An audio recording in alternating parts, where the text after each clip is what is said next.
Aí. Vamos lá, vamos começar a nossa reunião agora breve. Compartilhar a tela aqui que a gente vai direto, tempo contado. Depois eu gero um link, aí quem quiser fazer pergunta, eu gero um link em seguida, vocês entram para a gente fazer pergunta. Inclusive, se tiver outras perguntas que não sejam da aula, eu também respondo, tá? Eu vou responder primeiro as que eu estou falando aqui, e se aí o pessoal tiver dúvida de outras coisas, eu também posso responder depois, tá? No link que eu mando em seguida. Então, eu falei rapidamente lá no início que tudo tem que se perguntar. O que vocês vão fazer, né? Primeira coisa, o porquê. Depois eu perguntar para quê, como, quando e onde vou fazer. Olha só uma coisa interessante. Se vocês olharem aqui, as 10 maiores empresas do mundo de valor mercado, a gente tem a Amazon, a Google, a Apple está aqui em terceiro, com 140,5 bilhões de dólares valor de mercado. Aí tem essas outras empresas aqui, mas a gente vê que a Apple está à frente da Microsoft, né? E que das empresas de computadores, de smartphones, está em primeiro, não é isso? Bom, se a gente for ver aqui, ó, nessas 10 empresas mais valiosas, quem vende mais computador? A Lenovo, a HP, a Dell, a Acer. A Apple está em quarto. Ela vende quase um quarto da Lenovo.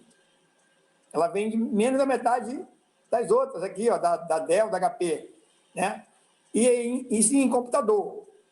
Em smartphone, a HP está em quarto. Esse ano ela foi passada pela Xiaomi, chinesa. Então, ela tem metade do mercado da Samsung.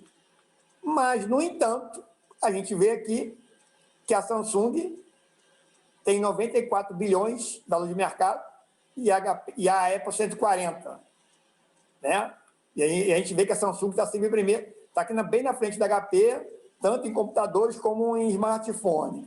Qual a diferença disso que a gente quer falar? Tanto em investimentos, a Apple, ela cria o que a gente chama de porquê, né? Eles não vendem o produto, eles não vendem a ideia do que eles vão fazer, eles não vendem computadores, eles vendem uma ideia.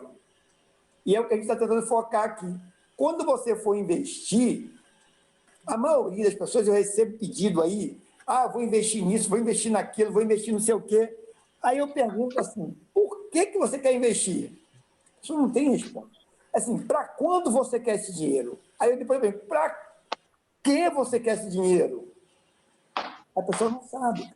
Então, é por isso que em 2016 foi feita uma pesquisa aí, ó, em mais de 150 países, com 140 mil adultos, tá? Mostrando que 67% são analfabetos financeiros. E aí é o tema que eu trouxe algumas coisas hoje, né? Que eles focaram, a gente não vai poder abordar tudo, mas eles pegaram 4 conceitos financeiros básicos para mostrar esse analfabetismo financeiro, tá? Que era a questão da diversificação de risco, noções de inflação, habilidade numérica e juros compostos, tá? A gente vai abordar hoje essa questão do risco, da rentabilidade do retorno, que são importantes no investimento, e algumas coisas que eu coloco aqui eu acho muito importante. Eu comecei a investir com 14 anos em poupança.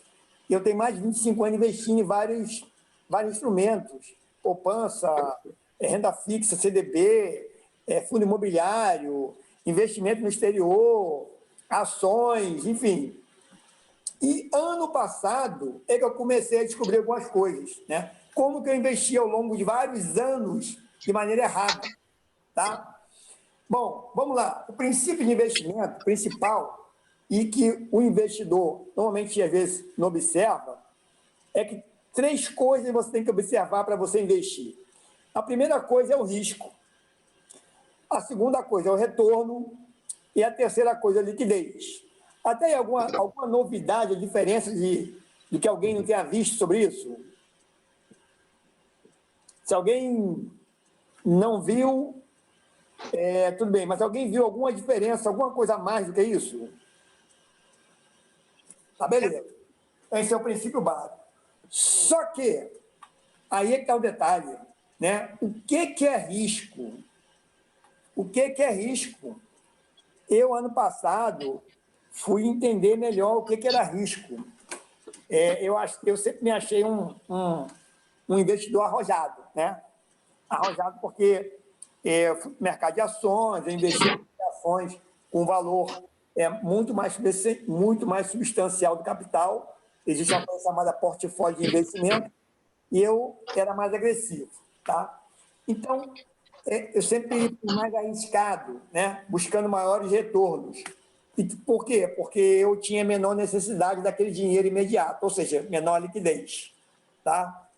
Bom, só que o risco se define o seguinte: a gente tem o risco, eu tenho o retorno, a recompensa e a liquidez. Né?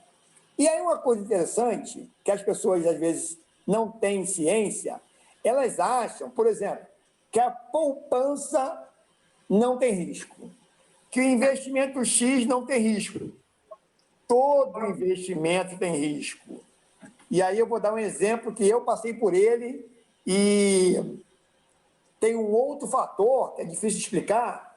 Eu passei por ele, mas não pelo lado bom, pelo lado ruim, pelo lado bom. Quem lembra lá, na época do Collor, que teve aquele chamado confisco, né?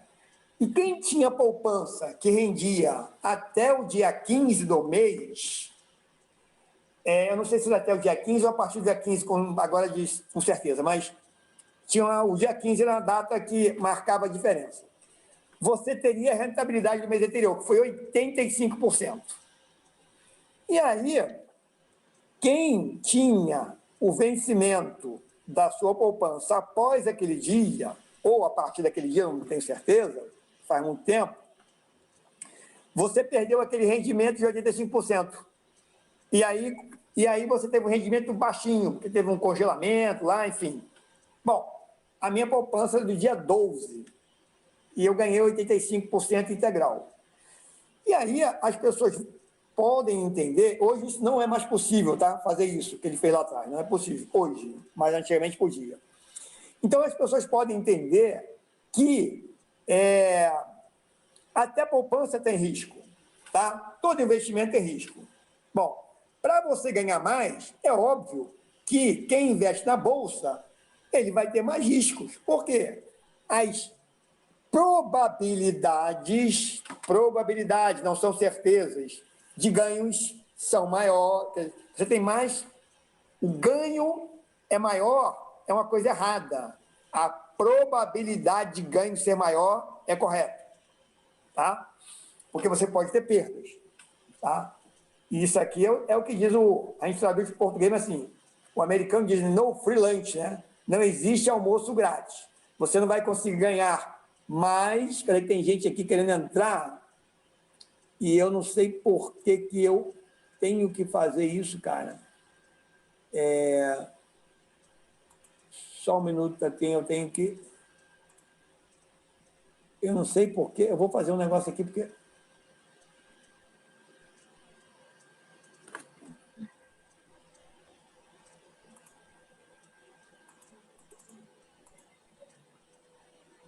Ué, tem gente que não está conseguindo entrar, porque eu não sei. Ah, entrou, pronto. Eu botei lá, eu tenho que ver depois isso aí. Bom, vamos voltar, porque eu vi aqui que tinha gente ali do lado de fora. Então, vamos nós. No risco, né? Que eu estava falando. Tudo tem risco. As pessoas dizem que não tem risco, tudo tem risco, tá? Então, a pessoa, normalmente, ela observa o retorno. Quanto eu vou ganhar aqui, quanto eu vou ganhar ali. Ela observa o retorno, ela esquece do risco. Esses dias eu recebi aqui consulta, né? Eu vou investir em crédito privado.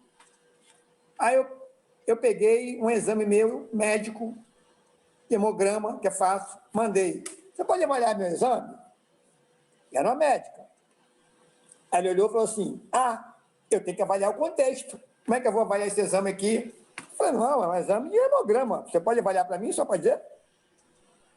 Aí ela, eu tenho que avaliar o contexto. Eu falei, então, como é que você quer me perguntar se você vai investir em crédito privado e eu não sei nem qual é o contexto?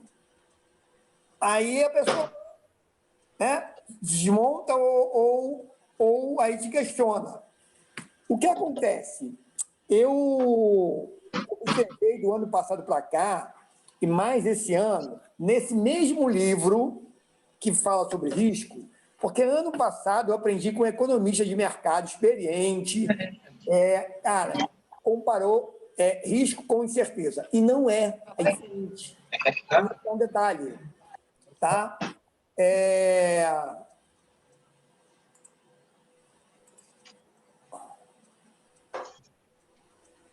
Tá sem som aí?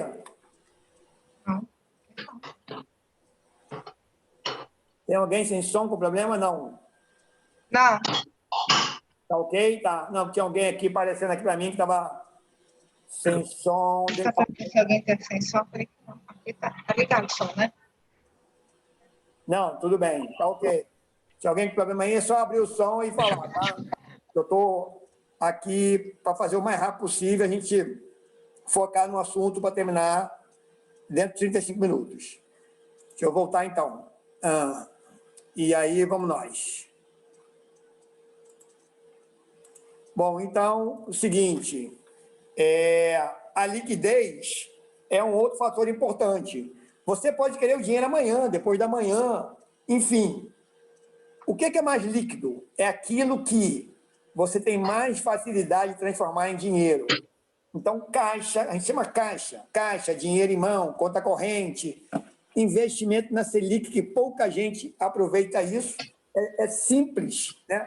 A Selic está hoje rendendo 2%, a poupança está rendendo 1,4%, e 68% das pessoas que têm menos dinheiro investem na poupança. Enquanto apenas 1% ou menos disso, de que tem mais dinheiro investe na poupança. Tá? Então, assim, liquidez é uma coisa importante para você avaliar. Por isso que eu perguntei a ela, para quando você quer esse dinheiro? Você quer um dinheiro para... Assim, eu posso te dar um investimento, mas você vai querer esse dinheiro daqui a um mês, daqui a um ano, daqui a... Enfim, se você não me dissesse também é outra coisa, certo?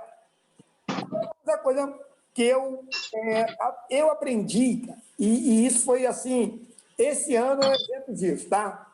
Risco não é incerteza. E aí é que muita gente quebra a cara em qualquer coisa. Risco conhecido é a probabilidade, não é certeza, de você ter uma perda do seu capital quando você investir. Como, por exemplo, lá eu dei o exemplo da poupança lá em 1992, ou 90, não lembro, acho que foi 90, do caso Collor, tá? A pessoa perdeu em parte ali a rentabilidade, tá? Isso é uma probabilidade estimada. Bom, existe risco desconhecido, que é chamado incerteza. Quando você ouvir o termo chamado cisne negro, ou evento inesperado, cara, esse é o que aconteceu esse ano. Então, assim, quando você vai fazer um investimento, quando você vai fazer uma análise, o gerente do banco, a corretora, tudo aquilo que ele bota no portfólio lá, falando do risco daquele produto, enfim, do que seja, aquilo que ele está te falando do risco é só o risco conhecido. Porque o desconhecido não tem como saber que vai acontecer uma situação de saúde como essa. Não tem como saber que, por exemplo, antes de acontecer esse evento de março, que foi o pique em março, que a Bolsa derrubou todos os títulos, houve um ataque americano contra o general iraniano. E isso já me levantaram, eu falei, cara, vai dar ruim. Enfim, daqui a 1, 2 meses vai ter algum problema. Sério, vai derrubar todo o mercado. Então, uma coisa não tinha nem nada a ver com a outra, mas você tem que estar ligado. Às vezes eu estou vendo televisão, jornal, enfim, a gente está vendo algumas coisas que te levam a entender, por exemplo, o que pode acontecer. Então, assim, o pessoal do Irã vai revidar, né? Isso, e ali é uma área que está, digamos assim, sujeita a grandes conflitos, né? E a área de petróleo, que mexe com o mundo inteiro. Então, aquela situação que houve lá em 2001, do ataque às Torres Gêmeas, né, ela derrubou também o mercado. Tá? Então, assim, ali já se tinha em mente noção que alguma coisa à frente iria acontecer, mas a minha visão não era do vírus. Então, assim, o investidor é muito mais do que só ficar pensando no risco que está associado ao investimento lá do produto que o gerente do banco, o corretor, enfim, está te oferecendo. A gente tem que ter uma visão do que está acontecendo no mundo e no país. Por exemplo, mudou agora o presidente dos Estados Unidos. Mudou tudo para o Brasil. Mudou tudo. O Brasil ficou isolado. O Brasil já estava isolado. O Brasil só era parceiro preferencial dos Estados Unidos. Dos Estados Unidos e do presidente que está hoje. Então, o Brasil teve problema com todos os países do mundo. A Europa está lá barrando a entrada do Brasil no mercado europeu, enfim, tivemos problema com a Alemanha, com a Noruega, uma briga com a China, enfim. E aí você tinha ali os Estados Unidos como seu parceiro prioritário. O presidente, que era seu parceiro prioritário, não foi reeleito, né?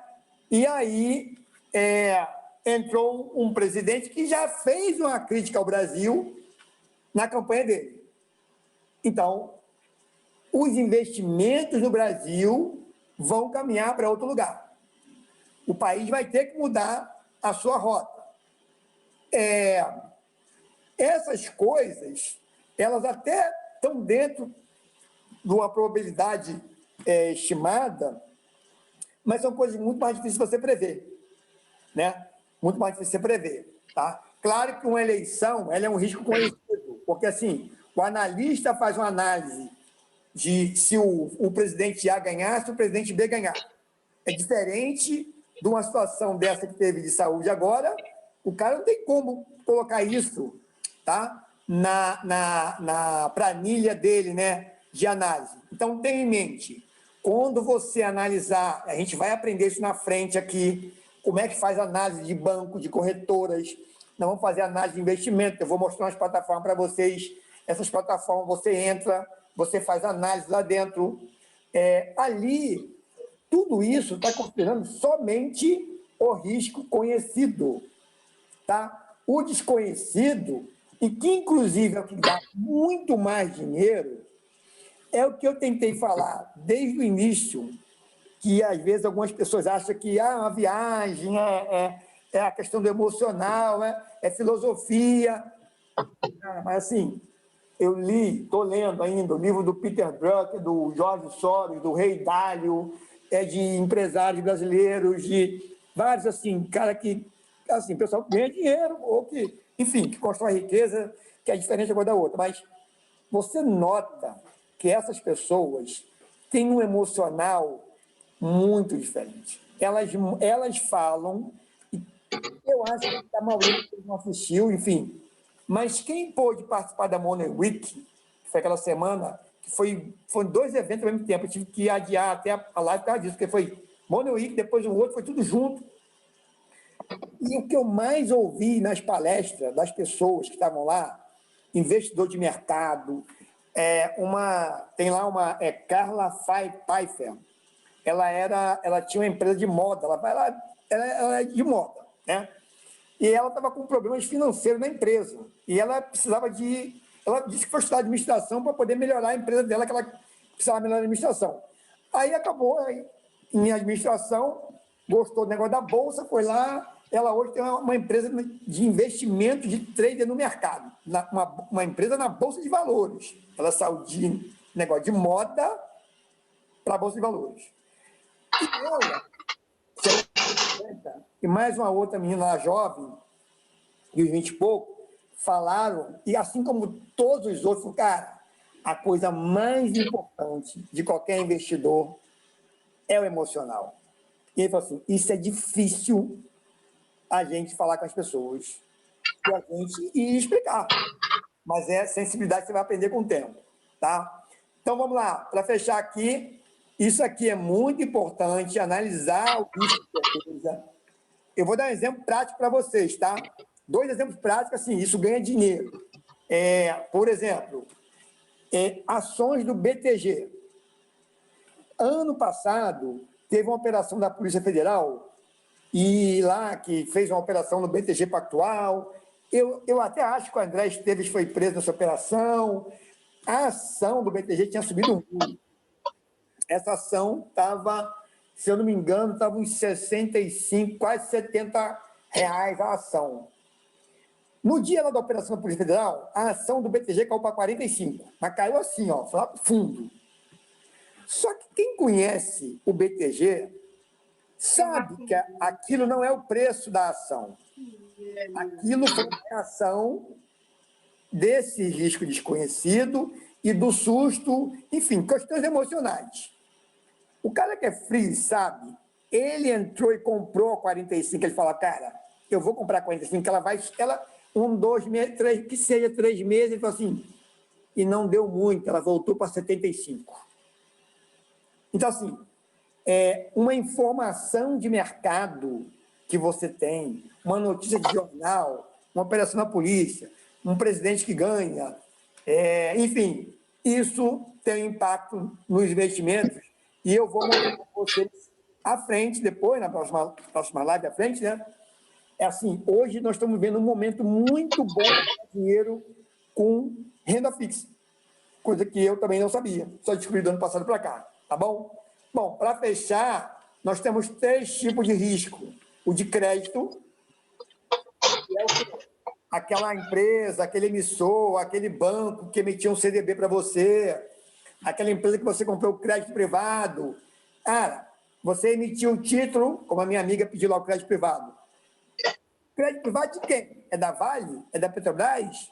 É de uma empresa lá de São Paulo que quebrou, que todo mundo perdeu dinheiro, agora é uma rodovia de São Paulo, ela quebrou, o pessoal perdeu dinheiro, quem investiu nela. Então, assim, esse risco é o risco do emissor do título. Quando você compra um CDB, está comprando um CDB do banco, tá? Aquele banco quebrar tem um risco ali. E a gente vai mostrar também as garantias que tem por volta disso, tá? Atrás disso aí tem garantias, tá certo? Bom, tem o risco de mercado, que são essas questões que eu falei para vocês agora. Então, questões de 2, 10 minutos, ok. E nós temos em 2 meses, terminamos 2 minutos. Temos 2 meses atrás aí, teve uma confusão entre os membros do ministro de uma pasta com o ministro da outra. O ministro da Economia com o ministro do Desenvolvimento Regional. Martins, E houve uma briga entre eles, um falou mal do outro, foi para o jornal. Assim, o que a gente só ouve é que a taxa Selic é 2%, e muita gente não sabe nem o que é a taxa Selic. A gente vai explicar com mais tempo, na próxima, explicar o que é essa Selic. Mas a taxa Selic é a taxa de juros da economia, chamada taxa de juros básica. O que é isso? O governo precisa se financiar, assim como as empresas. A gente está com rombo aí agora, esse ano foi de 700 bilhões de reais. Está previsto para o ano que vem um rombo de 250 bilhões de reais. Aí você fala assim, e eu com isso? Você que paga essa conta. Essa conta aí do governo, você vai pagar imposto, você vai pagar em várias coisas. Então, nessa briga que teve entre os ministros, aconteceu uma coisa que é o seguinte, quando a gente fala em Selic, é a taxa de juros de curto prazo, é a taxa deste ano. Só que, se a gente parar e pensar, a gente investe em coisas, a gente investe, sei lá, em carro, em casa, imóvel, isso não é do ano, isso leva 5 anos, 30 anos. Então, assim, o que mais importa no mercado é a taxa de longo prazo. Aí isso é outra coisa que as pessoas não observam. Quando estava em 2015, eu estava presidindo uma mesa de um evento chamado Wind Power. que é o Congresso Brasileiro de Energia Solar, de Energia Eólica. Eu estava presidindo uma mesa e daí eu fui para um outro painel, que era econômico, eu estava num painel técnico, e no intervalo que eu tive, que eu não tinha que estar na mesa, eu fui lá no painel econômico. E aí tinha um economista da Unicamp falando exatamente que não tinha crise nenhuma, né? Não tinha crise nenhuma. Aquela história de crise, e ele mostrou com o que eu sei, que é você mostrar o balanço, que eu mostrei o balanço nas aulas para vocês, e ele mostrou com o fluxo de caixa da RE. Ele mostrou o fluxo de caixa da Petrobras. A Petrobras não tinha nenhum problema de financiamento, nem o Brasil. Muito pelo contrário. O Brasil construiu um colchão que a gente chama de liquidez, né, em dólares. O Brasil tem reserva. O que é reserva? O Brasil é o quarto maior credor dos Estados Unidos, ou seja, o Brasil paga lá a dívida americana, né? O governo brasileiro pega dinheiro aqui nos bancos do Brasil, mas o Brasil empresta dinheiro lá para fora. Bom, o Brasil tinha 360 bilhões de dólares em créditos de outros países, né? E o Brasil devia 120 bilhões de dólares. Ué, como é que uma empresa está em crise, está em insolvência, se ela tem 360 bilhões de dólares para receber, para entrar no ativo, e ela tem 120 bilhões de dólares para pagar de dívida? Não fecha a conta. E mostrou vários dados da economia que eu sabia. Mas se você fala, você é a favor do governo, enfim. E aí lá aconteceu uma coisa que foram criticar a questão da falta de água, de racionamento da energia, que o governo meteu uma lei que aumentou o preço da energia. Cara, eu provei que aquilo era mentira. Não tinha nada a ver com o governo, só botou a ameixinha lá, que o pessoal chama, né? Nem a ameixa, a última azeitoninha que entornou o carro. Mas a situação já vinha de vários governos. Desde 80 já vinha essa situação. Há mais de 20 anos. Então, assim, isso tudo impacta a sua vida, impacta a nossa vida. Porque na briguinha dos ministros, num dia, a taxa de juros de longo prazo, e é essa que importa. O que é longo prazo? O governo ele pega empréstimos no curto prazo, no médio prazo, no longo prazo. O que é longo prazo? Ele pega empréstimo para pagar em 2045, para pagar em 2050, para pagar em 2030, mais longo. Então, é esses juros que é o mais importante da economia, porque a gente não convive com assim, as empresas e as organizações, o que faz elas investirem é o juros longo. E hoje, por causa dessa situação que nós estamos vivendo, situação política tem um grande impacto, ministro brigando com isso, num dia deu um prejuízo para o governo, porque aumentou a taxa de juros longo prazo do governo em 1%. 1% aumentou, essa briguinha aumentou em 1% a taxa de juros. A dívida do governo, em reais, é de 4,5 trilhões de reais. 4,5 trilhões, se você pegar 1%, dá 45 bilhões de reais. Num dia, numa briguinha, queimaram mais do que a dita corrupção da Petrobras. Não de falar. Então, assim, tem que estar atento para as questões do que está acontecendo na política, na economia, né? A gente vai explicar isso, como é que isso ocorre, e nada disso é complicado, é tudo muito simples, tá? Bom, então, assim, esse é o risco de mercado que eu estou falando, tá? Isso mexe com a taxa de juros, o câmbio. O dólar estava 5,60, 5,70, agora já está 5,15, tá? Preço de commodities, a gente fala que commodity é minério de ferro, trigo, são coisas que você exporta, né? Eles chamam de tradable, coisas que você exporta. Isso tudo, vocês podem observar aí com arroz, né? Aí você vai ver a dona de casa vendo na sua mesa o impacto. O arroz subiu, aumentou o preço, porque a China, os países todos comprando no mercado internacional, afeta. Isso é condição macroeconômica, tá? Isso afeta o investimento. era esse aqui, isso, tá, pulei, eu repeti aqui. E o risco de liquidez é aquele que o investidor não consegue fechar a negociação. Ou seja, ele não consegue vender, né, operar. Eu já passei por isso para comprar ação de uma empresa chamada, era do Zé de Alencar, Cotemina. A empresa tem uma baixa liquidez, baixíssima liquidez. Tá? É difícil de... Então, esse risco também existe e é um risco que o investidor tem que estar atento. Tá certo? Para isso, para você correr risco, cara, o seu retorno, aí sim, você vai pensar no retorno por último, ao invés de pensar em primeiro. Todo mundo que eu conheço pensa primeiro no retorno, ao invés de pensar nos riscos, na liquidez, que ele pode precisar do dinheiro, você tem que ter dinheiro com emergência médica, de saúde, enfim. A pessoa pensa logo no retorno. O retorno é o último que você pensa. Tá? O quanto você vai ganhar. Né? E isso depende do tempo que você vai ter. Eu vou fechar aqui a reunião, vou encerrar, vou mandar o link para vocês, aí é só para vocês fazerem perguntas do que eu coloquei aqui, as dúvidas que tiverem. Fechando as perguntas aqui, não tendo perguntas, eu respondo outras perguntas em até meia hora que as pessoas tenham dúvidas suas, qualquer que sejam, tá bom? Estou enviando o link para vocês, tá? Obrigado, boa noite, um abraço. Já mando o link em seguida. Aí é só clicar e entrar que essa aqui eu vou fechar a gravação e o outro não tem gravação, tá? Tem coisas que eu posso ter que colocar que eu não posso gravar, eu tenho que separar isso aqui, tá ok? Um abraço.